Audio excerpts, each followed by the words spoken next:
आज हम लोग इकोनॉमिक्स के क्वेश्चन से आंसर डिस्कस करेंगे जो वेस्ट बंगाल के एचएस में हायर सेकेंडरी के 2025 में पूछे गए थे। Multiple choice question, short answer questions वगैरह हम लोग डिस्कस करेंगे। तो चलिए शुरू करते हैं। पहला क्वेश्चन लिखा हुआ है average fish cost curve will be. Average fish cost curve जो होता है उसका शेप कैसा होता है? ऑप्शन दिए हुए थे downward sloping, horizontal, U shaped या फिर अपवर्ड स्लोपिंग। इसका आंसर होगा downward sloping. Average fish cost curve जो होता है वो डाउनवर्ड स्लोपिंग होता है, नीचे की ओर झुका होता है। क्वेश्चन नंबर नेक्स्ट है 2 number. When the average cost is minimum, जब एवरेज कॉस्ट मिनिमम है उसमें मार्जिनल कॉस्ट की स्थिति क्या होती है, कंडीशन क्या होती है? Greater than average cost, less than average cost, equal to average cost या फिर जीरो। इसका आंसर होगा option number C, equal to average cost. जब एवरेज कॉस्ट मिनिमम होता है उस समय marginal cost equal to average cost होता है। क्वेश्चन नंबर 3 है for which of the following situation, किस स्थिति में परफेक्ट कंपटीटिव फर्म, एक परफेक्ट कंपटीटिव फर्म जो है वो किस स्थिति में एक शॉर्ट टर्म में होते हुए अपना प्रोडक्शन बंद कर देगी? Price is greater than average cost, price is equal to average cost, price is less than average variable cost या फिर average variable cost is less than price and price is less than average cost. इसका answer होगा option number C. जब price minimum होता है average variable cost के, मतलब price जो है वो कम होगा एवरेज वेरिएबल कॉस्ट से, उस समय प्रोडक्शन बंद कर देती है फर्म्स जो कि शॉर्ट टर्म में है। शॉर्ट टर्म में परफेक्ट कंपटीटिव फर्म का, परफेक्ट कंपटीशन का जो फर्म होता है वो प्रोडक्शन को बंद कर देगा यदि उसका प्राइस कम है एवरेज फिक्स कॉस्ट से, एवरेज वेरिएबल कॉस्ट से। इसलिए ऑप्शन नंबर सी सही है। नेक्स्ट क्वेश्चन देखते हैं। नेक्स्ट क्वेश्चन है if the firm is price taker, यदि एक फर्म प्राइस टेकर है, यदि एक फर्म प्राइस टेकर है then the relation between average revenue and marginal revenue. यदि फर्म प्राइस टेकर है उस समय एवरेज रेवेन्यू और मार्जिनल रेवेन्यू में क्या रिलेशन होगा, क्या संबंध होगा?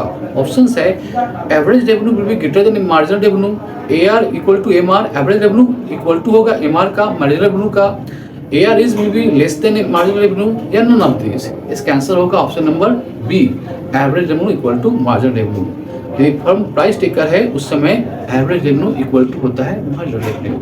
नेक्स्ट क्वेश्चन है 5 number question. At equilibrium in the monopoly market, monopoly market के इक्विलिब्रियम में जो वैल्यू होता है price, value of price elasticity, जो इलास्टिसिटी का, प्राइस इलास्टिसिटी का जो वैल्यू होगा इक्विलिब्रियम में वो क्या होगा? 0, मोर देन 1, लेस देन 1 या 1। इसका आंसर होगा option number B, more than 1। Question number 6 है when the supply curve is upward sloping straight line, यदि supply curve upward sloping straight line हो जो ओरिजिन से स्टार्ट होता हो तो उस समय value of elasticity of supply, उस समय इलास्टिसिटी ऑफ सप्लाई का वैल्यू क्या होगा? 0, लेस देन 1 या 1 या ग्रेटर देन 1। इसका आंसर होगा option number C, 1।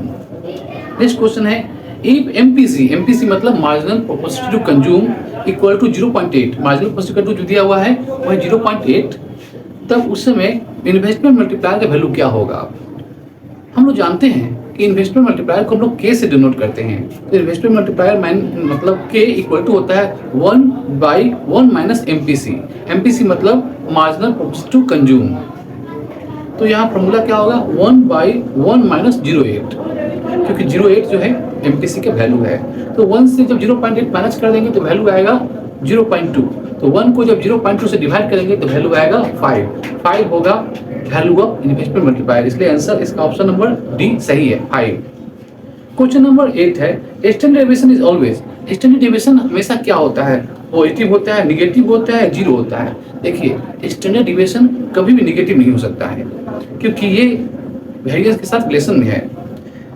Standard deviation जो है वो पॉजिटिव भी होता है और जीरो भी हो सकता है। इसलिए इसका ऑप्शन होगा नन ऑफ दीज, क्योंकि यहाँ पर पॉजिटिव भी दिया हुआ है, जीरो भी दिया है, नेगेटिव भी दिया है। इसलिए क्योंकि इसका आंसर पॉजिटिव भी है, जीरो भी है, इसलिए इसका आंसर होगा option number D, none of these, या फिर ए और सी। क्वेश्चन नंबर 9 है which of the following is measured by head count ratio. Head count ratio से हम लोग क्या मापते हैं, क्या मेजर करते हैं? इसके ऑप्शन से नेशनल इनकम, अनएम्प्लॉयमेंट, इन्फ्लेशन या पॉवर्टी। इसका आंसर होगा पॉवर्टी, गरीबी, पॉवर्टी लाइन को हम लोग मेजर करते हैं हेड काउंट रेशियो के द्वारा।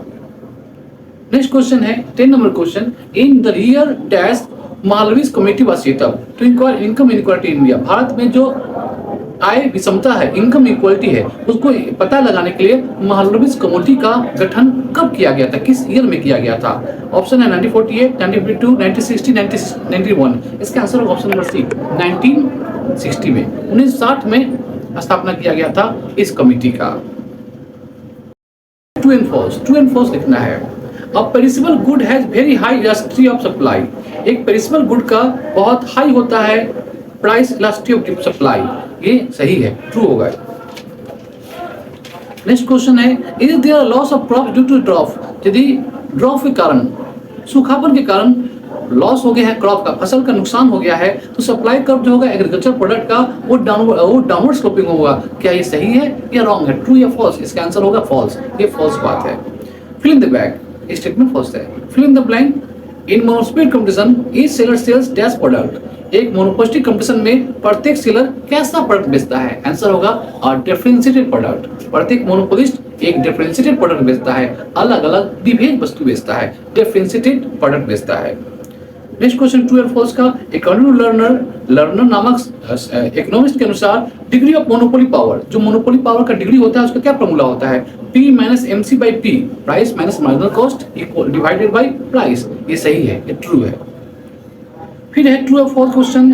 Eight equilibrium in the monopoly market, monopoly market के इक्विलिब्रियम में क्या price equal to marginal cost होता है? P इक्वल टू MC होता है?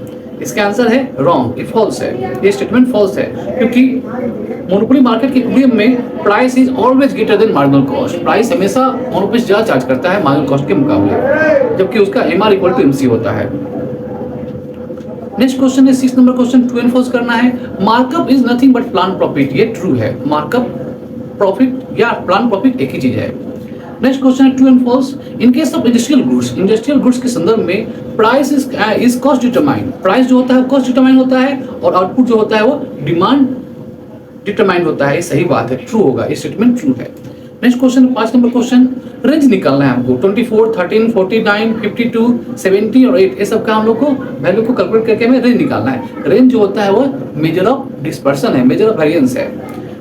तो कैसे निकालते हैं रेंज? रेंज का फॉर्मूला है highest value minus lowest value. Highest value कितना है यहाँ पर 70, उससे हम लोग लोएस्ट वैल्यू 8 को सब्सट्रैक्ट कर देंगे, वैल्यू आएगा 62। ये क्वेश्चन का आंसर होगा 62। नेक्स्ट क्वेश्चन है ट्रू एंड फॉल्स का। The value of standard deviation depends on all the value of the variables. क्या स्टैंडर्ड डेविएशन का वैल्यू जो होता है सारे वेरिएबल के वैल्यू पर डिपेंड करता है? ये ट्रू स्टेटमेंट है, इसका आंसर होगा ट्रू। नेक्स्ट क्वेश्चन है ट्रू एंड फॉल्स का। In each value of variable is multiply by 10। यदि प्रत्येक वेरिएबल का वैल्यू को 10 से मल्टीप्लाई करते हैं तो क्या रेंज सेम रहेगा? आंसर है फॉल्स, रेंज भी बदल जाएगा, रेंज सेम नहीं जाएगा। तो सब वेरिएबल के वैल्यू को हम लोग 10 से मल्टीप्लाई करते हैं, गुना करते हैं, तो ये फॉल्स है। नेक्स्ट क्वेश्चन है फिल इन द ब्लैंक का। Minimum value of Gini coefficient, Gini coefficient का मिनिमम वैल्यू कितना होता है? इसका आंसर होगा 0। ये fill in the blank question था। Next fill in the question है in the year dash MRTP act was passed. MRTP मतलब होता है monopoly restrictive trade practices. Monopoly का फुल फॉर्म होता है मोनोपोलिस्टिक रेस्ट्रिक्टिव ट्रेड प्रैक्टिसेस। ये कब एक्ट पास हुआ था? आंसर है 1969 में, 1969 में ये एक्ट पास हुआ था। Next question true and false का। There is inequality in distribution of land distribution in India. Bharat में जो लैंड ओनरशिप है वो उसका डिस्ट्रीब्यूशन सही नहीं हुआ है। ये बात सही है, क्योंकि देखते हैं हम लोग भारत में हर जगह देखते हैं, कहीं अमीर बहुत है, जमींदार है, कुछ लोग बहुत जमीन है, किसी के पास बहुत जमीन है, किसी के पास जमीन बहुत कम है। अर्थात जो लैंड ओनरशिप का डिस्ट्रीब्यूशन है वो इनइक्वल है, असमान है। ये ट्रू बात है, ये स्टेटमेंट ट्रू है। लास्ट क्वेश्चन है 10 number question, fill in the blank का क्वेश्चन है। WTO का स्थापना कब हुआ था? World trade organisation was set up in the year, कब हुआ था? आंसर होगा इसका 1995 में, 1995 में WTO का स्थापना हुआ था। तो आज हम लोग शॉर्ट आंसर क्वेश्चन और MC टाइप क्वेश्चन जो है 1 मार्क्स वाला डिस्कस किए, जो कि 2025 के हायर सेकेंडरी एग्जाम में आया था। इकोनॉमिक्स सब्जेक्ट का नाम है। ऐसे ही आने वाले जो वीडियोस हैं, क्लासेस हैं, उसमें हम लोग business study, cost and tax, audit and law, Hindi, English, accountancy के पेपर भी डिस्कस करेंगे। हमारे चैनल के साथ जुड़े रहे, हमारे पेज के साथ जुड़े रहें, इसे लाइक कीजिए और शेयर कीजिए। थैंक यू, धन्यवाद। फिर मिलते हैं दूसरे वीडियो में। धन्यवाद, जय हिंद।